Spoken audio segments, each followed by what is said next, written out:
तो बच्चों कल हम लोग क्या कर रहे थे,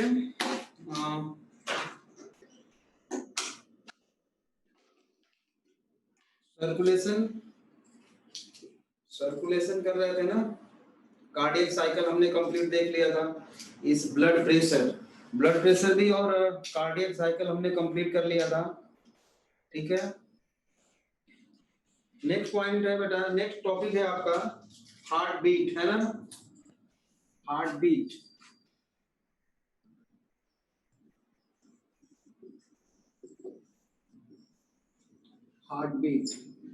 नॉर्मल काउंट जो होता है बेटा, normal count of heart beat 72 to 75 times per minute. Normal count होता है बेटा 72 to 75 टाइम्स पर मिनट। ठीक है, अगर ये मान लो इंक्रीज हो जाता है 72 से मोर देन 72 या 75, सॉरी मोर देन 75 अगर होता है तो उसको हम लोग बोलते हैं बेटा टैकीकार्डिया। क्या बोलते हैं? टैकीकार्डिया। ठीक है ना। और 75 से अगर लेस हो जाए, 75 से कम हो जाए बेटा, उसको बोलते हैं ब्रैडीकार्डिया। टैकी मींस इंक्रीज होना, ब्रैडी मींस बेटा डिक्रीज होना, है ना। टैकीकार्डिया या टैचीकार्डिया एंड ब्रैडीकार्डिया। ठीक है, नॉर्मल हार्ट बीट का काउंट होता है 72 to 75 टाइम्स पर मिनट। अगर इंक्रीज करता है बेटा तो उसको हम बोलते हैं टैचीकार्डिया, अगर डिक्रीज करता है तो ब्रैडीकार्डिया। सिंपल सी बात है। और हार्ट रेट जो होता है बेटा एक्चुअली ये inversely proportional to body size of the individual होता है।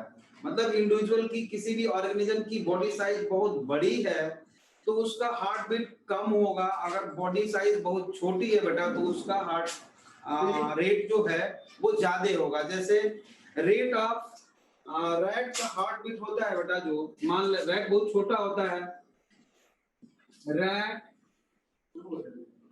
हार्ट बीट जो होता है ये ग्रेटर देन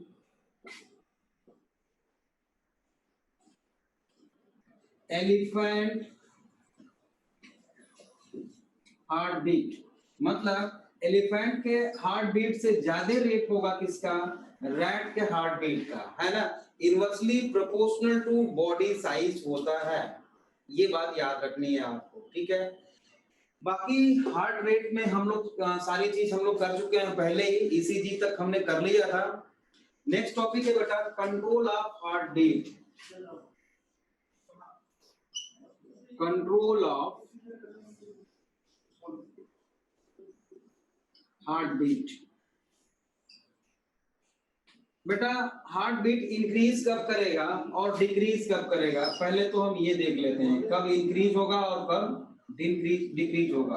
बेटा ये बॉडी के सेल्स हैं या टिश्यूज हैं, ठीक है ना। ये बॉडी सेल्स हैं या टिश्यू हैं हमारे बॉडी के, ठीक है। और ये है ब्लड वेसल, मान लो ये है blood vessels.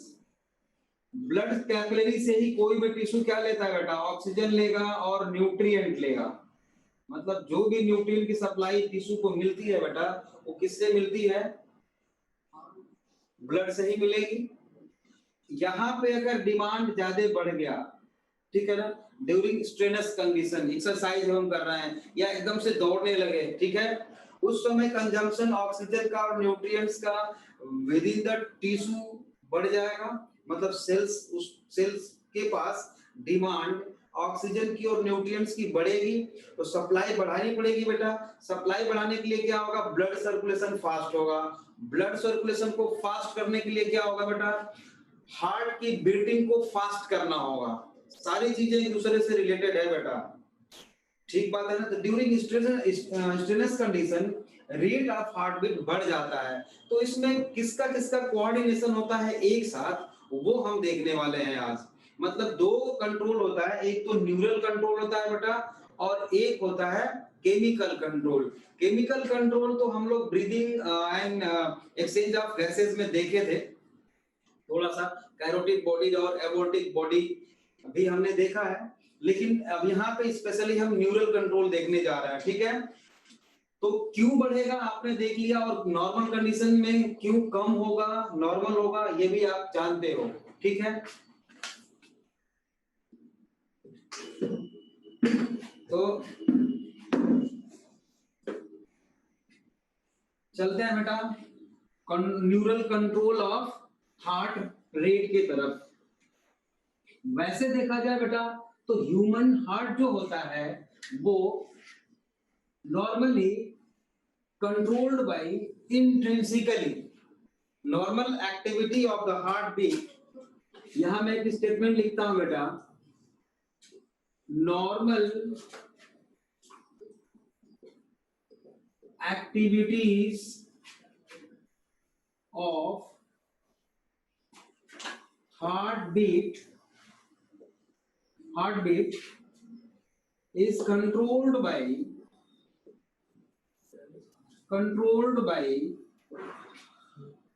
intrinsically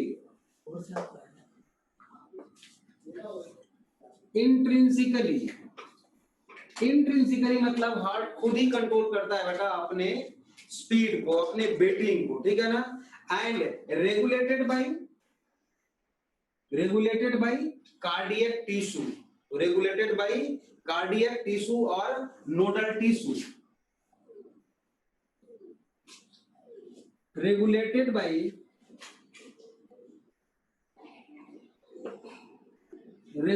by nodal tissue. और ये नोडल टिश्यू कौन से होते हैं बेटा, यही तो होते हैं ऐसे node, AB node, bundle of His, इसके बारे में भी हम लोग अच्छी तरह से पढ़ चुके हैं, ठीक बात है ना। इसीलिए बेटा ह्यूमन हार्ट को हम क्या बोलते हैं, ह्यूमन हार्ट जो होता है बेटा वो होता है मायोजेनिक कंट्रोल इंट्रिंसिकली कंट्रोल होता है बेटा ह्यूमन हार्ट, ठीक है ना। इसीलिए हम मायोजेनिक बोलते हैं। और मायोजेनिक में बेटा जितने भी टिश्यू होते हैं जैसे कि एसए नोड, एबी नोड, उनका फंक्शन क्या होता है, और वो इलेक्ट्रिकल वेव्स रिलीज करते हैं बेटा for contraction of the cardiac muscles. इसी चीज में हम ये सारा कुछ देख चुके हैं, ठीक है। वैसे देखा जाए ये तो ऑटोमेटिकली मतलब कि नॉर्मल कंडीशन में ये कंट्रोल होता है इंट्रिंसिकली, और कार्डियक मसल्स इसको कंट्रोल करता है हार्ट को नॉर्मल कंडीशन में। लेकिन बेटा ड्यूरिंग इमरजेंसी, ठीक है ना, ड्यूरिंग इमरजेंसी इसको सिंपैथेटिक नर्वस सिस्टम कंट्रोल करता है, नॉर्मल में पैरासिम्पैथेटिक करता है ना। तो autonomic nervous system is also control heart beat, autonomic neural system बेटा कंट्रोल हार्ट बीट। तो न्यूरल कंट्रोल में बेटा दूसरा है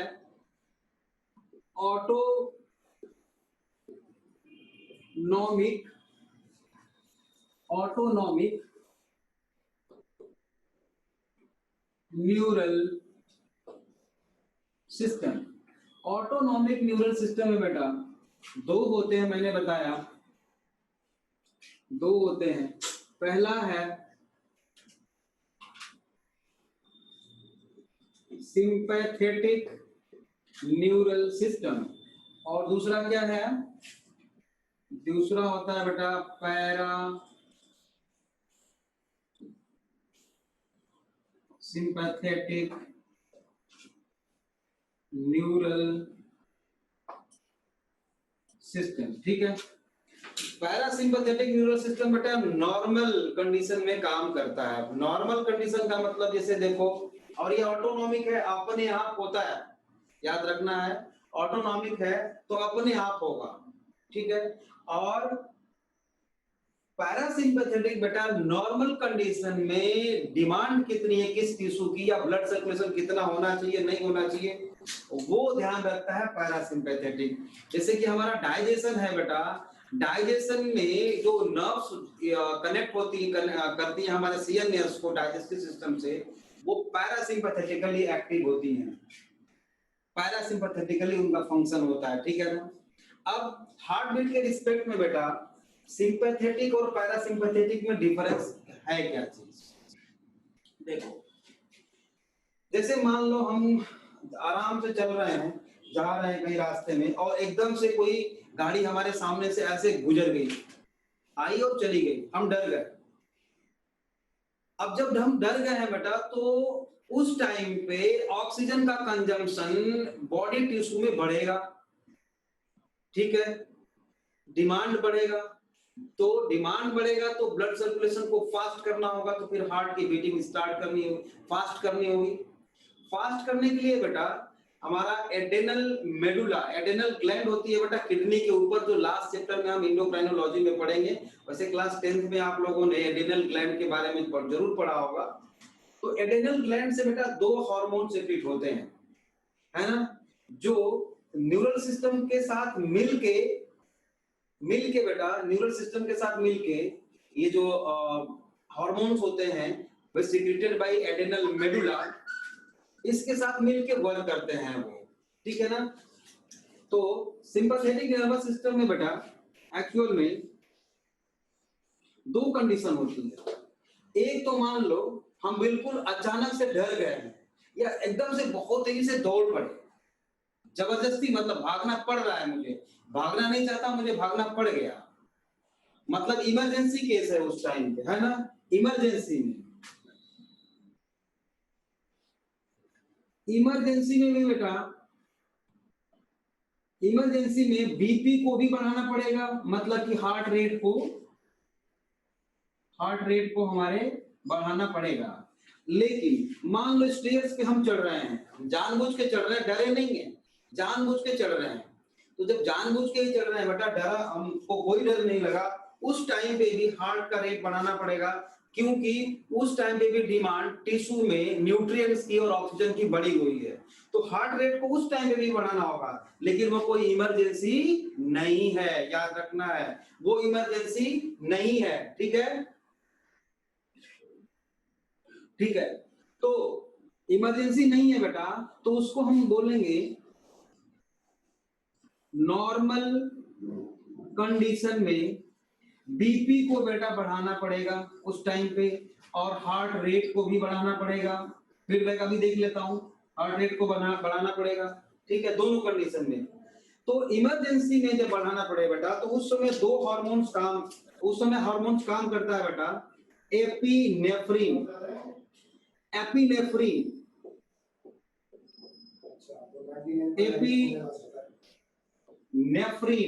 और एपिनेफ्रिन को ही हम बोलते हैं बेटा एड्रेनालिन,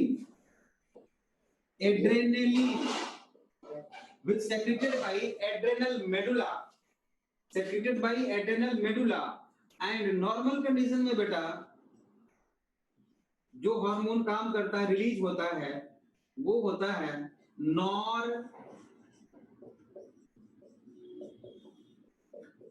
एपिनेफ्रिन और नॉर एड्रेनालिन,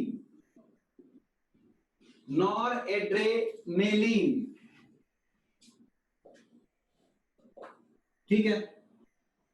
ये दो हार्मोन हो गए बेटा, तो ये इमरजेंसी में और ये विदाउट इमरजेंसी। जब हार्ट रेट को बढ़ाना पड़ेगा, मतलब सिंपैथेटिक का काम क्या है बेटा, सिंपैथेटिक का फंक्शन हो गया बेटा बीपी को इंक्रीज करना और हार्ट रेट को भी क्या करना, इंक्रीज करना, बीपी को भी इंक्रीज करना और हार्ट रेट को भी इंक्रीज करना। बीपी कब बढ़ेगी, जब आर्टरीज का डायमीटर कॉन्स्ट्रिक्ट होगा, इट मींस ये जो होते हैं बेटा ये वेसो कॉन्स्ट्रिक्टर होते हैं, मतलब कि वेसल्स के डायमीटर को बहुत कम कर देते हैं, समझ में बात आई। ये दोनों एडेनेलिन और नॉन एडेनेलिन दोनों वेसल्स के डायमीटर को कम करते हैं, लेकिन ये इमरजेंसी में और ये नॉर्मल में जब बढ़ाना होगा तो।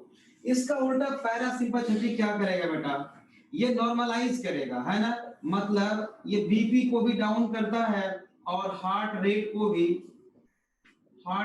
भी क्या करेगा बेटा, ये डाउन करेगा।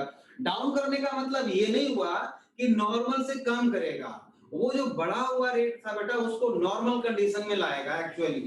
एक्चुअली क्या करता है, ये नॉर्मल कंडीशन में ले आता है, नॉर्मल कंडीशन में ले आता है। नॉर्मल करने कम करने का ये मतलब नहीं हुआ कि बीपी को अगर 80 है तो उसको घटा के जो है बेटा कम कर दिया, या सिस्टोलिक प्रेशर 120 है तो उसको डिक्रीज करके पीछे ला दिया, ऐसा नहीं है। ये नॉर्मल कंडीशन को मेंटेन करता है, मतलब बढ़ा हुआ जो बीपी था उसको नॉर्मल करता है। पैरासिम्पैथेटिक और सिंपैथेटिक क्या करता है, इंक्रीज करा देता है। सिंपैथेटिक और पैरासिम्पैथेटिक आपको समझ में आया या नहीं आया? अगर समझ में आ गया तो मैं फीडबैक देख रहा हूं आपका, लिखो आप।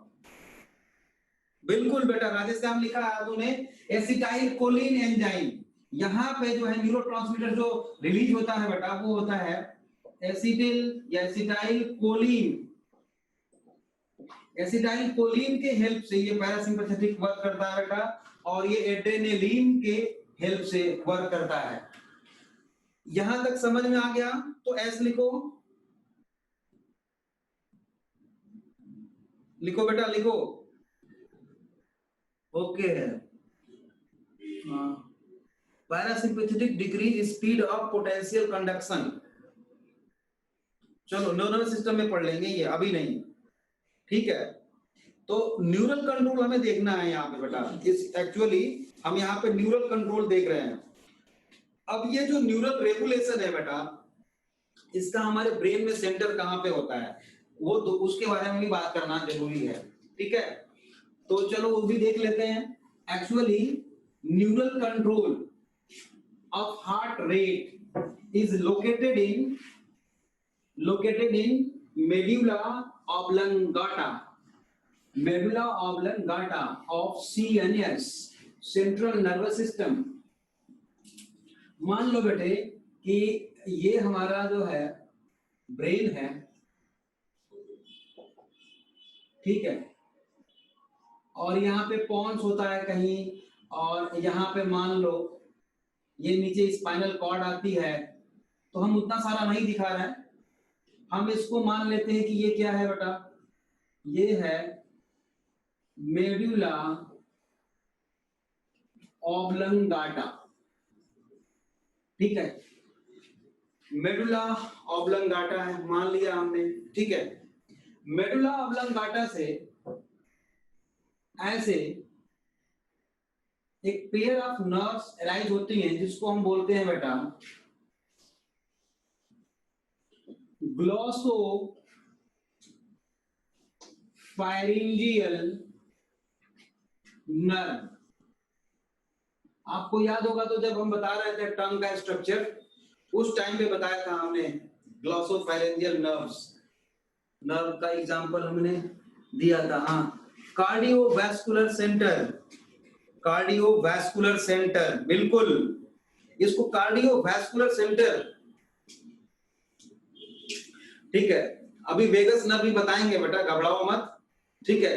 ये जो ग्लॉसोफैरिंजियल नर्व होती है बेटा, एक्चुअली ये मिक्स्ड नर्व होती है, मिक्स्ड नर्व होती है, और मतलब कि इसमें सेंसरी और ये मोटर दोनों है, सेंसरी और मोटर दोनों है।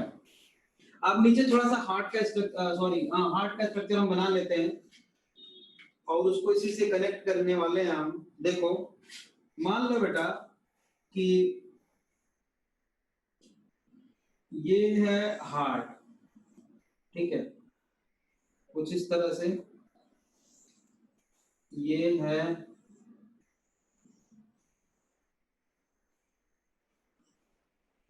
ऐसा, ठीक है, ये अबोटा है, और ये पल्मोनरी, ये क्या है, पल्मोनरी आर्टरी है, ब्लड का फ्लो डायरेक्शन आपको पता है, ठीक है। इसको हम अवोटा मान लेते हैं, हमें अवोटा ही मेनली दिखाना है, ठीक है। अवोटा, यहां से ब्रांच निकलती है बेटा कैरोटिड आर्टरी का। ब्रीदिंग वाले चैप्टर में हम लोग खूब अच्छी तरह से इसको देखे थे, और यहाँ पे इसकी ब्रांचिंग हो जाती है बेटा लेफ्ट और राइट कैरोटिड आर्टरी, हमने ये भी पढ़ रखा है। यहाँ पे ये कैरोटिड साइनस है बेटा, यहाँ पे कैरोटिड बॉडी होती है, आप जानते हो ये मेनली CO2 को रीड करती है बेटा, amount of CO2 present in blood, उसको रीड करती है, हमको पहले से पता है ये बात, ठीक बात है, ओके। अब होता क्या है बेटा, wall of the artery have baroreceptors, wall of the artery और अबोटा, ये आर्क ऑफ अबोर्टा है, ये क्या है बेटा, arc of aorta, have arc of aorta and wall of aorta and large vessels also have bororeceptors, bororeceptors, बेटा मैं बोरोरिसेप्टर्स लिख रहा हूं, इसको प्रेशर रिसेप्टर्स भी बोल सकते हो आप, प्रेशर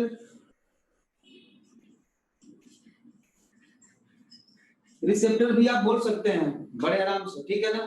प्रेशर रिसेप्टर्स होते हैं वॉल में जो प्रेशर को रीड करते हैं, है ना। जैसे ही ब्लड वेसल्स की वॉल जो है बेटा, लार्ज ब्लड वेसल्स की वॉल कंस्ट्रिक्ट होगी तो ये स्टिमुलेट होंगे और वहां पे नर्व्स होती है, वो सिग्नल भेज देंगे मेडुला ऑब्लंगाटा को। ठीक बात है, समझ में आया। वेसो कंस्ट्रिक्टर ये काम करवाते हैं, वेसल्स के डायमीटर को कंस्ट्रिक्ट कराएंगे और जब कंस्ट्रिक्ट होगा बेटा तो उसमें बोरो रिसेप्टर्स होते हैं जो सिग्नल्स भेज देंगे मेडुला ऑब्लंगाटा को। चलो देखते हैं, तो यहां पर क्या होता है बेटा, बोरो रिसेप्टर्स होते हैं जो मैंने आपको बताया। इस बोरो रिसेप्टर से बेटा, ये मान लो बोरो रिसेप्टर्स हैं, ठीक है, ये बोरो रिसेप्टर्स हैं वॉल में, यहां से नर्व्स एराइज होती है बेटा कुछ इस तरह से, ऐसा ऐसे, ठीक है ना।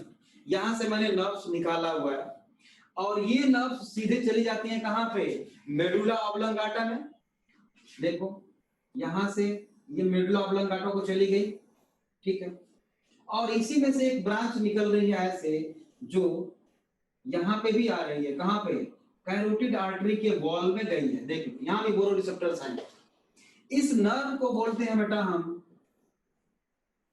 Vagus nerve. वेगस नर्व भी मिक्स्ड नर्व होती है बेटा, मतलब ये सेंसरी भी है और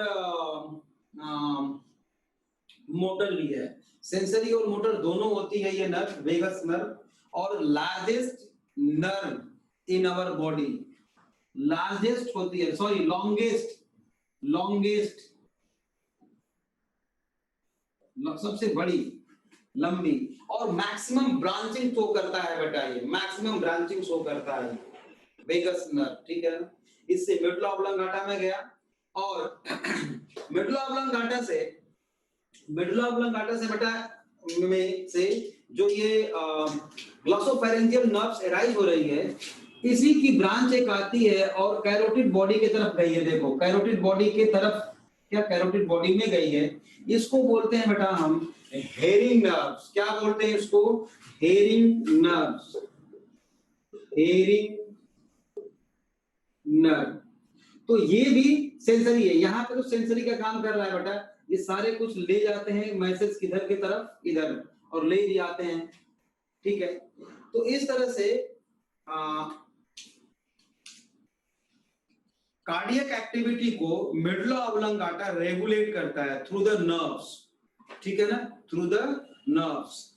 अब बताओ आप लोग यहां तक समझ में आ गया या नहीं आया, कोई और डाउट हो तो लिखो। Vagus, 10th nerve and glossopharyngeal arise from carotid sinus, बिल्कुल बेटा मैंने दिखाया है, ठीक है ना। यहां पे देखो यहां से भी निकल रही है, ठीक है। अब बोलो सबको समझ में आ गया। रिपीट, नवदीप कह रहा है रिपीट करने के लिए, क्या रिपीट करूं बेटा नवदीप, कहां से समझ, वेगस नहीं समझ में आया, या आपको हेरिंग नहीं समझ में आया, या ग्लॉसोफेरेंजियल नहीं समझ में आया? चलो टोटल मैं बता देता हूं। वेगस नहीं समझ में आया, चलो बेटा देख, वेगस नर्व एराइज कहां से होती है, लार्ज आर्टरी मतलब अबोर्टा से, ठीक बात है ना। ये अबोर्टा क्या है बेटा, ब्लड वेसल ही तो है। अबोर्टा के वॉल में बेटा कुछ रिसेप्टर्स होते हैं। कौन से रिसेप्टर्स, सुन से समझ, बोरो रिसेप्टर्स।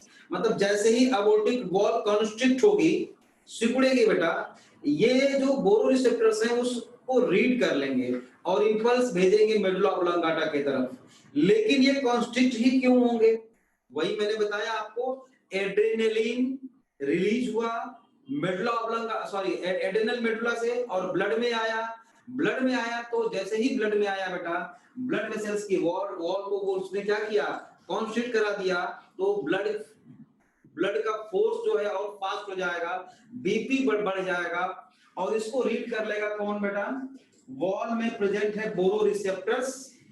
ठीक है, टाइप ऑफ रिसेप्टर्स हम नर्वस सिस्टम में पढ़ने वाले हैं बेटा। तो बोरो रिसेप्टर्स ने क्या किया बेटा, सिग्नल को स्टिमुलेट हुआ और सिग्नल को थ्रू वेगस नर्व कहां भेज दिया, मेडुला ऑब्लांगाटा में। वेगस नर्व का पाथवे समझ में आ गया होगा।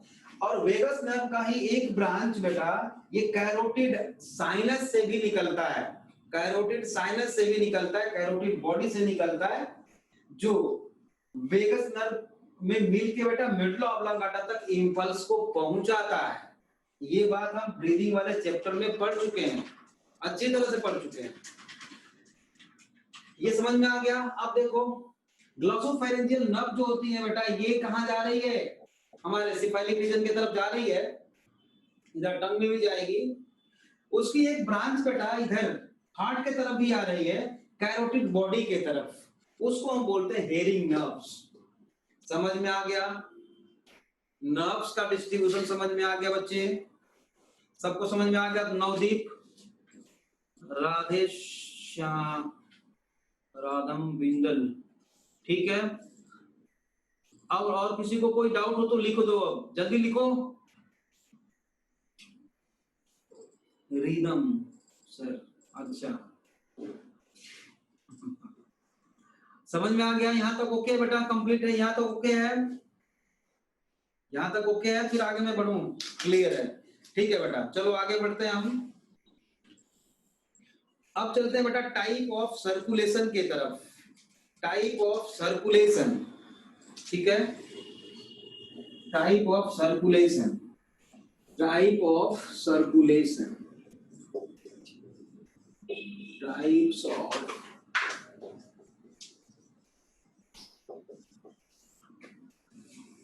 सर्कुलेशन।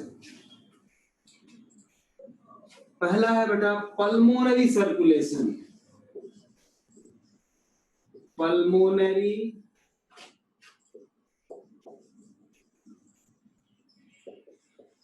सर्कुलेशन, ठीक है।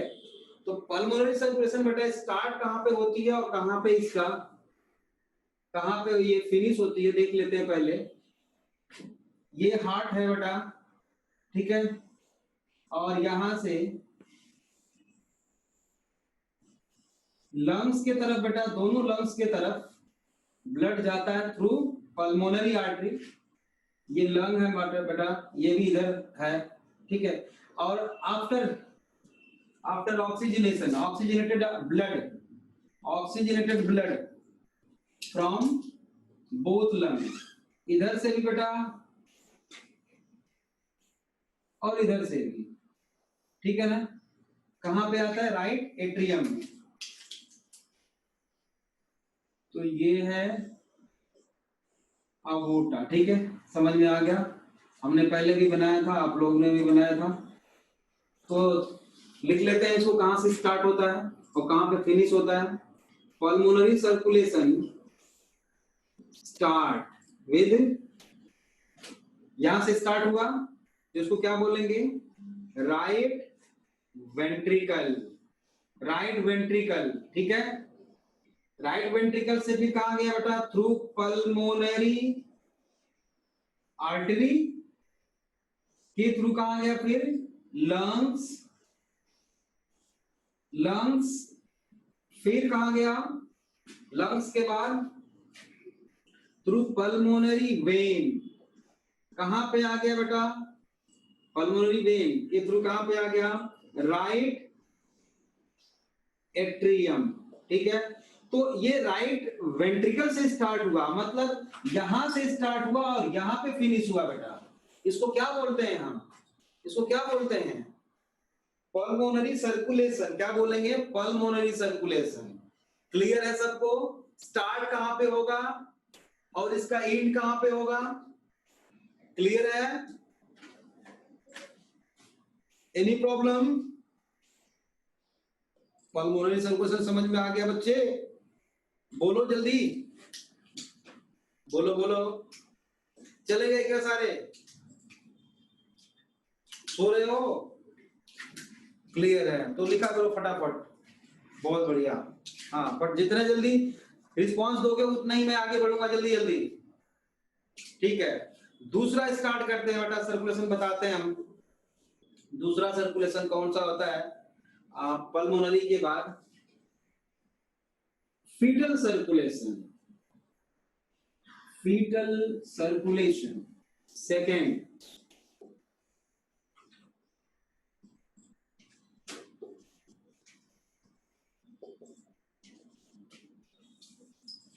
फीटस, फीटस किसको बोलते हैं बेटा?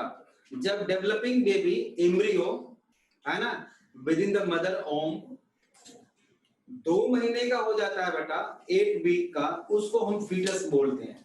और उसकी हार्ट की बीटिंग भी स्टार्ट हो जाती है और ब्लड सर्कुलेशन भी स्टार्ट हो जाता है। मतलब 1 मंथ के बाद जो है बेटा उसकी हार्ट की बीटिंग स्टार्ट हो जाती है धीरे धीरे, है ना। हार्ट पहला ऑर्गन है जो बनता है ह्यूमन बेबी की अगर बात करें तो, ह्यूमन डेवलपिंग एम्ब्रियो की बात करें तो, ठीक है। तो फीटल सर्कुलेशन में देखो, फीटस का 3 ऑर्गन अभी बंद है, काम नहीं करता। कौन कौन सा बेटा? एक तो किडनी काम नहीं करती उसकी, दूसरा क्या नहीं काम करता बेटा उसका? लंग्स काम नहीं कर रहा है, बिल्कुल काम नहीं कर रहा है, ब्रीदिंग हो ही नहीं रही है। और नहीं, और कौन काम नहीं कर रहा है बेटा?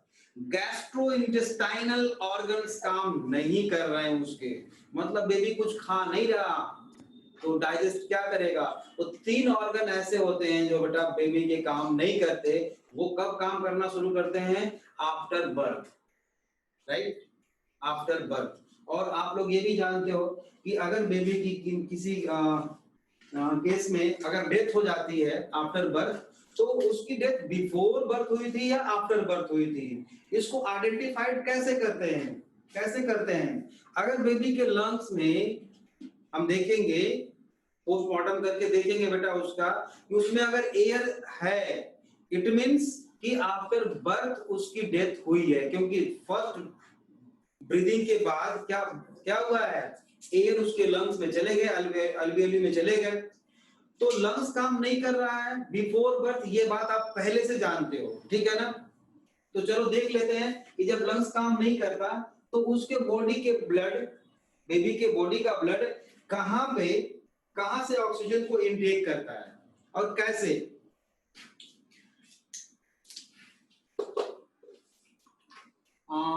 ये मान लेते हैं बेटा कि मदर वोम, ठीक है, और ये है प्लेसेंटा। प्लेसेंटा जानते होंगे आप लोग, प्लेसेंटा जानते हो? It is a place where exchange of material between fetus and mother occur, ठीक है ना। exchange of material, nutrients and oxygen between baby and mother कहां पे होता है बेटा? प्लेसेंटा के थ्रू होता है। इसको हम मान लेते हैं कि प्लेसेंटा है, ठीक है। ये अब देखो, इधर ये जो हार्ट है, ये ऐसे, यहां पे ध्यान देने की जरूरत है। ये बेबी का हार्ट है बेटा, और ये पल्मोनरी आर्टरी है इसकी, ठीक है। और ये जो है अवोटा है, अवोटा है। स्ट्रक्चर आप जानते हो, बार बार बताने की जरूरत नहीं है।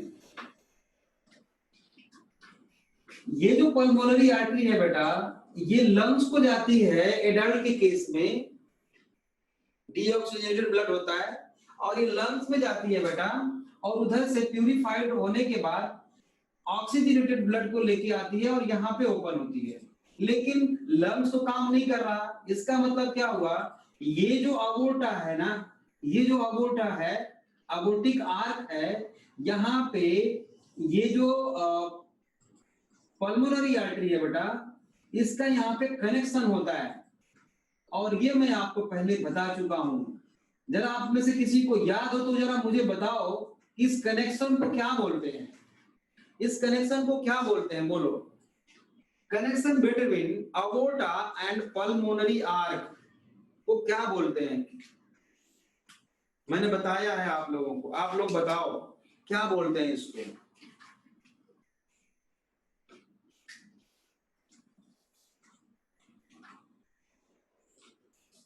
लिगामेंटम आर्टेरियोसम, लिगामेंटम आर्टेरियोसम, बिल्कुल सही बात है। लेकिन बेटा लिगामेंटम आर्टेरियोसम एडल्ट के केस में बोलते हैं जब वो क्लोज हो जाता है, आफ्टर बर्थ बंद हो जाता है। इसको डक्टस आर्टेरियोसस बोलते हैं एम्ब्रियोनिक स्टेज में। बहुत बढ़िया नवदीप, या बोटाइली, बिल्कुल सही बात है। इसको डक्टस आर्टेरियोसस बोलते हैं, इसको बोलते हैं बेटा हम डक्टस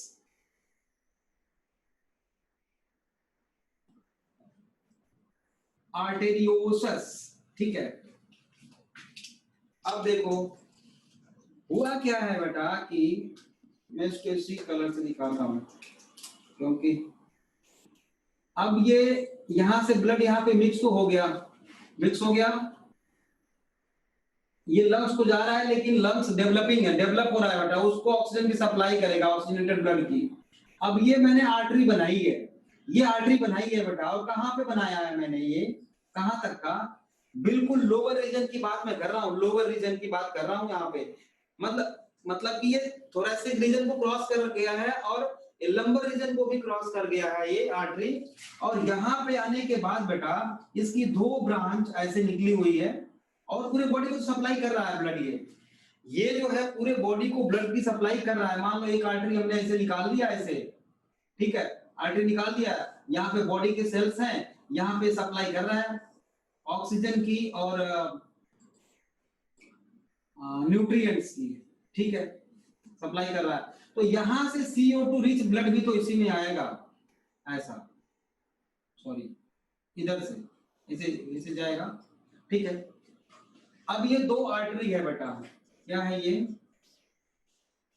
आर्टरी है, आर्टरी की दो दो ब्रांच निकल गई, ये दोनों ब्रांच बेटा इधर आ गई, देख लो इधर आ गई दोनों ब्रांच फीटस की, किसके through, through umbilical card, through umbilical card. Umbilical card किसको बोलते हैं ये भी आप जानते हो, अम्बिलिकल कार्ड के थ्रू कहां पे आ गई बेटा, प्लेसेंटा में, ठीक है। और यहां से बेटा यहाँ पे मदर का ब्लड है, ठीक है, मदर के ब्लड की वेसल्स हैं, ब्लड वेसल्स मदर की हैं ये, ठीक है। यहां से ऑक्सीजन यहाँ पे प्लेसेंटा में आ रही है बेटा, मतलब कि डायरेक्ट कनेक्शन फीटस और मदर के ब्लड में नहीं है, डायरेक्ट कनेक्शन नहीं है, थ्रू प्लेसेंटा है। तो इसने प्लेसेंटा में न्यूट्रिएंट्स को बेटा रिलीज किए, प्लेसेंटा में रिलीज किया इसने। उसके बाद क्या हुआ है बेटा, यहां से ये दोनों आर्टरी जो है यहाँ पे मिल गई और इसने बना लिया एक वेन।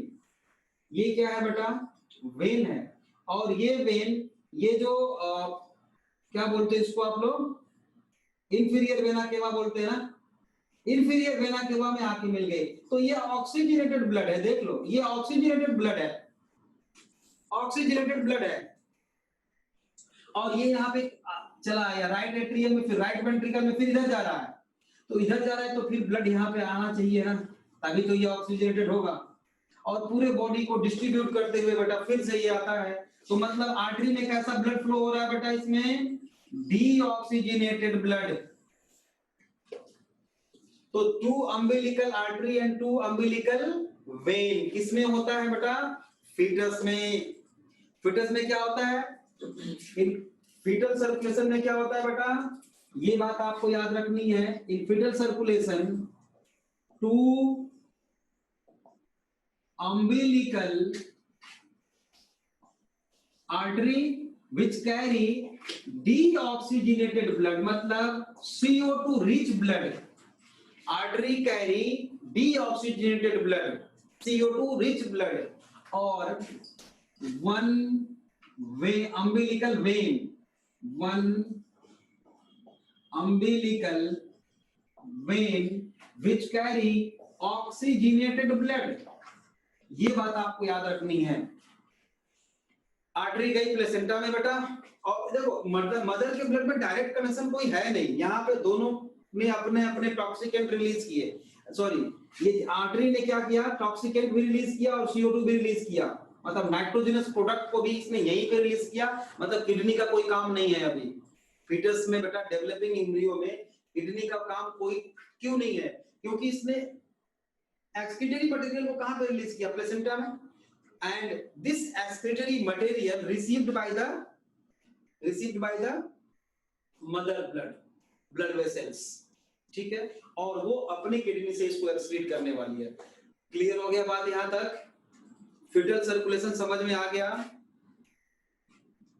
समझ में बेटा? क्या लिखे हो?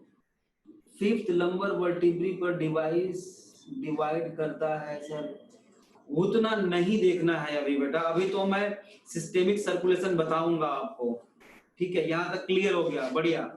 अब एक चीज और देखो, क्या भूल रहा हूं यहाँ पे, हाँ आप लोग बताओ, मैं यहाँ पे कोई चीज भूला हूं क्या? यहाँ पे मैंने कोई चीज स्किप कर दी है क्या? हिंट कर देता हूं, बच्चे के दिल में छेद है, ऐसा लोग बोलते हैं, किसी किसी बच्चे में होता है,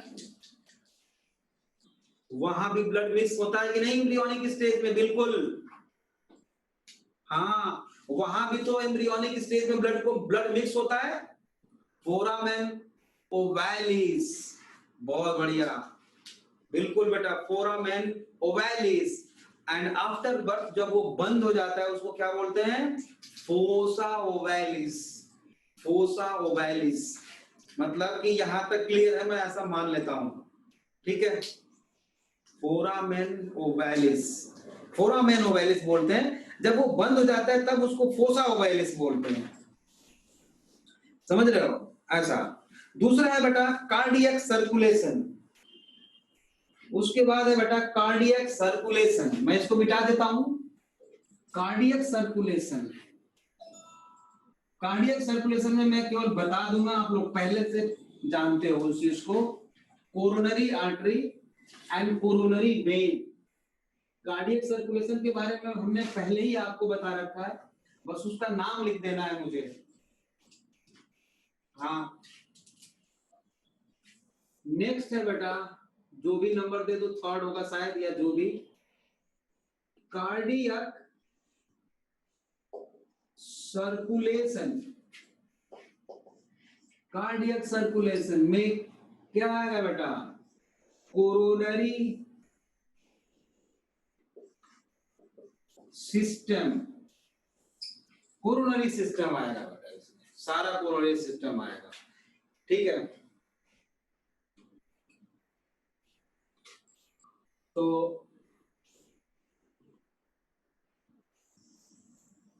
फिर से बना देता हूं, ये हार्ट है, ठीक है,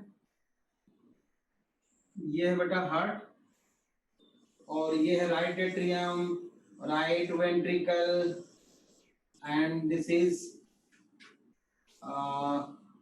left atrium, left ventricle, aorta, right. अब ये है अवोर्टा, ठीक, अवोर्टा, अवोर्टा को मैं रेड कलर से दिखा देता हूं, यहां से अवोर्टा है बेटा, तो अवोर्टा की जो है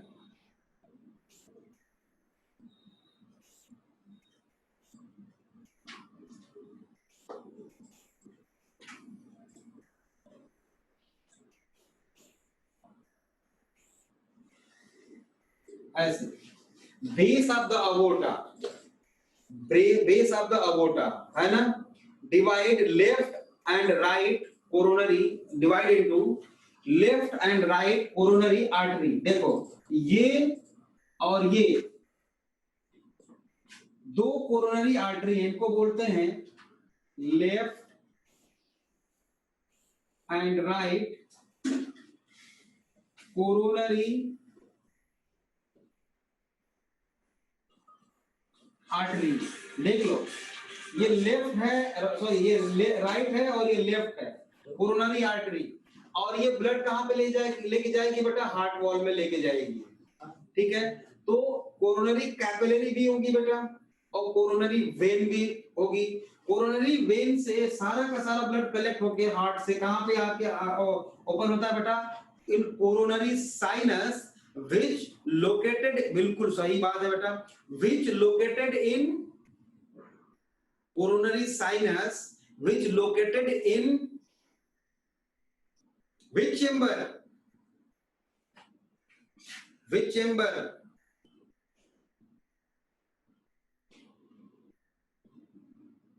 राइट ऑरिकल। बिल्कुल बढ़िया भाई, राइट ऑरिकल मतलब यहां पे ओपन होता है, और ये जो अबोटा का पार्ट है इसको हम बेस ऑफ द अबोटा भी बोलते हैं, और इसको हम बोलते हैं बेटा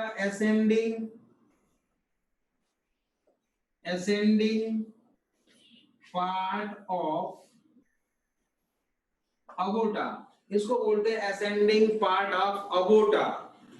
ठीक है, तो कोरोनरी सर्कुलेशन या कार्डियक सर्कुलेशन या कोरोनरी सिस्टम कहां से स्टार्ट हुआ बेटा, कोरोनरी आर्टरी से स्टार्ट हुआ और कोरोनरी साइनस या वेन में फिनिश हो गया। बात समझ में आ गई? यहां तक बहुत आसान है, इसके बारे में बहुत ज्यादा हम नहीं बता रहे हैं क्योंकि हम पहले ही बात कर चुके हैं इसके बारे में बेटा, हम बहुत पहले ही इसके बारे में बात कर चुके हैं। ठीक है, अब आता है बेटा इसके बाद portal circulation. Portal circulation, fourth one is portal circulation. बेटा पोर्टल सर्कुलेशन तीन तरह का होता है। ठीक है, तीन तरह का। पहला है hepatic portal system,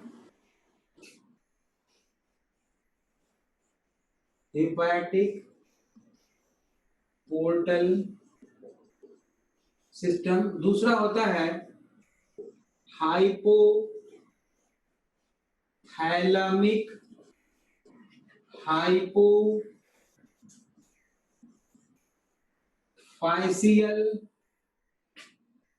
portal system, and third one is renal portal system। Renal portal system बेटा ह्यूमन में एब्सेंट होता है, अदर वर्टिब्रेट्स में प्रेजेंट होता है जिस और जो दूसरे होते हैं। ये जो है एब्सेंट इन ह्यूमन बीइंग। ठीक है, और hepatic portal system is the characteristic feature of all vertebrates। all vertebrates, ये जो hepatic portal system होता है बेटा, ये वर्टिब्रेट का कैरेक्टरिस्टिक फीचर होता है सभी वर्टिब्रेट्स का। ठीक है, तो पोर्टल सिस्टम तीन तरह का होता है। पोर्टल मींस होता है बेटा एक जगह से दूसरी जगह उठा के पहुंचाना, एक जगह से उठा के किसी सामान को, है ना, दूसरी जगह पहुंचाना, न्यूट्रिएंट्स को या जो भी। अभी देखते हैं हम, चलो तो पहले स्टार्ट करते हैं बेटा हेपेटिक पोर्टल सिस्टम नंबर 1।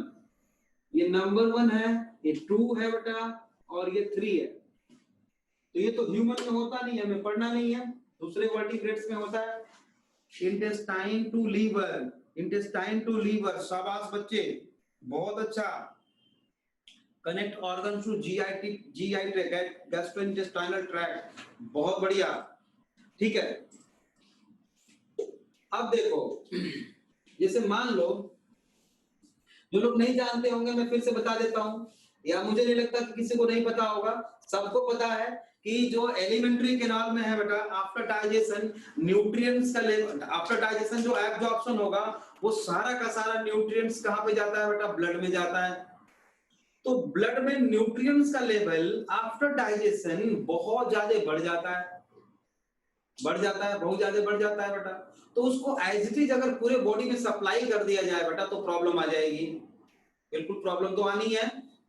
तो ऐसा न होने पाए इसके लिए क्या होता है बेटा, all absorbed blood of from alimentary canal first of all move from alimentary canal to liver, अब लीवर में जाता है तो लीवर क्या करता है बेटा, इसको चेक कर देता है, एक्सेस ग्लूकोज को ग्लाइकोजन बना के रख लेगा, एक्सेस अमीनो एसिड्स को अपने पास रख लेगा बेटा, समझ रहे हो। नाइट्रोजनस वेस्ट प्रोडक्ट होते हैं, उसमें नाइट्रोजनस अमाइन ग्रुप होता है। तो excess amount of nutrients checked by the liver, वो रोक लेता है अपने पास, फिर आगे जाने देता है। हाँ ठीक है ना, इसी को बोलते हैं बेटा hepatic portal system. Hepatic portal system मतलब सीधी सी बात करें हम तो ये मान लो हार्ट है और यहां से ब्लड आया कहां पे बेटा, सब जगह गया है ना, कहां पे, स्टमक में गया, और कहां पे गया, पैंक्रियाज में गया बेटा, और कहां पे गया, इंटेस्टाइन में गया, large intestine, small intestine etcetera. और यहां से ब्लड ये सब जगह गया है, और ये ठीक है, और यहां से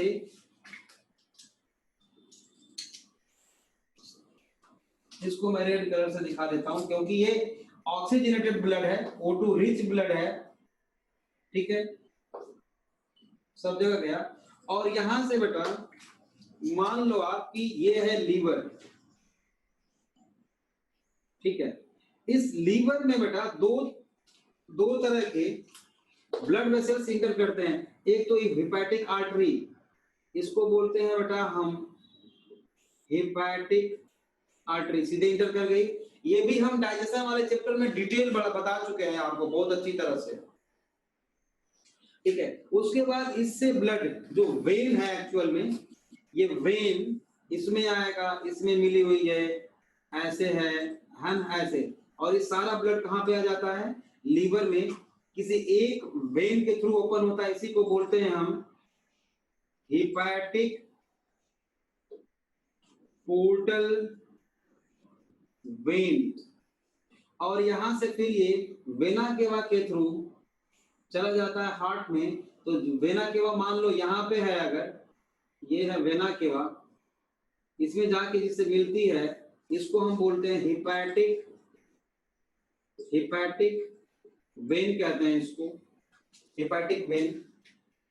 तो यही है हिपैटिक पोर्टल सिस्टम। लेकिन हिपैटिक पोर्टल सिस्टम बेटा एक चीज इसमें याद रखना है बेटा कि ये स्टार्ट कहां से हुई, कैपिलरी से स्टार्ट हुई, स्टार्ट फ्रॉम कैपिलरी, क्योंकि ये जो स्टमक पैंक्रियाज जो डाइजेस्टिव सिस्टम है पूरा बेटा, वहां पे ब्लड कैपिलरी के थ्रू ही तो distribution of absorption of nutrients हो रहा है। तो कैपिलरी से स्टार्ट हुई है और लीवर में जाएगी तो कैपिलरी के थ्रू फिनिश भी होगी है, एंड इसका एंड कहां से होगा, थ्रू कैपिलरी। तो पोर्टल सिस्टम वो होता है बेटा जो कैपिलरी से स्टार्ट होता है और एंड भी उसका किससे होता है, कैपिलरी से होता है। एक पॉइंट तो याद रखना है ये बात, ठीक है। दूसरी बात क्या याद रखनी है, दो एक चीज अगर और एक्स्ट्रा अगर याद रखना चाहो तो सुपीरियर मेजेंटेरिक वेन जो होती है वो स्टमक और इंटेस्टाइन से निकल के ले जाती है ब्लड, मतलब ये और ये, इसको हम क्या बोलते हैं, superior mesenteric vein from intestine to and stomach to liver, मतलब पोर्टल सिस्टम की तरफ, ठीक है। और स्टमक और पैंक्रियाज, मतलब ऐसा नहीं कि स्टमक से केवल एक ही निकलता है, कई सारे निकलते हैं। स्टमक और पैंक्रियास से जो ब्लड लेके जाती है बेटा, उसका एक नाम है स्प्लेनिक वेन। स्प्लेनिक वेन अगर याद रख सको तो ठीक है, तो कोई बहुत जरूरत नहीं है इसकी। स्प्लेनिक वेन अगर याद रख सको तो। यहां तक क्लियर है बेटा? बिल्कुल। इसके बारे में हम लोग बहुत पहले अच्छी तरह से डाइजेशन वाले चैप्टर में कर चुके हैं, इसलिए इसको जल्दी से बता दिया हमने। तो ठीक है बच्चों, नेक्स्ट क्लास में मिलते हैं फिर हम लोग।